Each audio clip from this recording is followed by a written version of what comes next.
MLA అభ్యర్థి కాసాని రాంభూపాల్ రెడ్డి మనతో ఆయన ఉన్నారు. సార్ చెప్పండి, ఈ రోజు 9 నామినేషన్ చేశారు, రిజల్ట్ ఎలా ఉండబోతుంది? ఖచ్చితంగా ఈ పాణ్యం నియోజకవర్గం నుండి ప్రజలు నన్ను ఆదరిస్తారు, నన్ను గెలిపిస్తారనే ధైర్యం నాకుంది. దాని గురించి పెద్దగా ఆలోచన చేయాలి. మా జగన్మోహన్ రెడ్డి పెట్టిన సంక్షేమ పథకాలే మమ్మల్ని గెలిపిస్తారనే ధైర్యం. ఇది ఎన్ని కూటములైనా మమ్మల్ని ఏం చేసుకోలేవు. సింగిల్గానే వస్తుంది తప్ప ఓటు రాలేదు.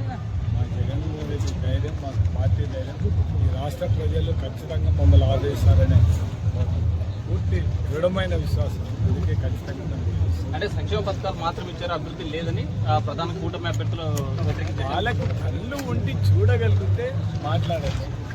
రోడ్లు చూస్తున్నామని చెప్పారు. పల్లెటూళ్ళల్లో డ్రింకింగ్ వాటర్, డ్రైనేజీ, సిమెంట్ రోడ్లు వేసింది.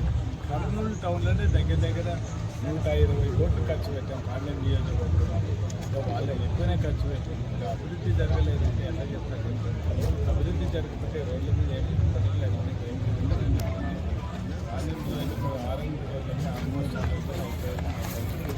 వాళ్ళు మాట్లాడితే ప్రతిపక్ష పార్టీ నేతలు చెప్తా ఉన్నారు, పాండ్యం నియోజకవర్గంలో ఇక్కడ పల్లెల్లో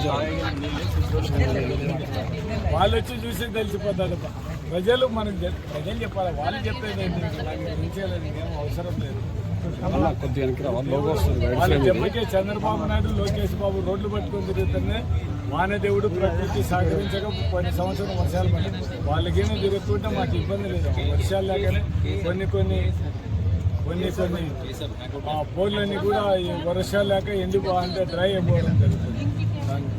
దాని నుంచి మనం కొన్నిసార్లు చాలా వరకు ఇబ్బంది లేకుండా ప్రభుత్వం సైడ్ నుంచి కూడా చేయడం జరుగుతుంది. ఇప్పుడు ఎలక్షన్ మూమెంట్ కాబట్టి మనం ఏం చేయడానికి వెళ్ళలేదు కాబట్టి కలెక్టరు అధికారులు చూసి వాళ్ళని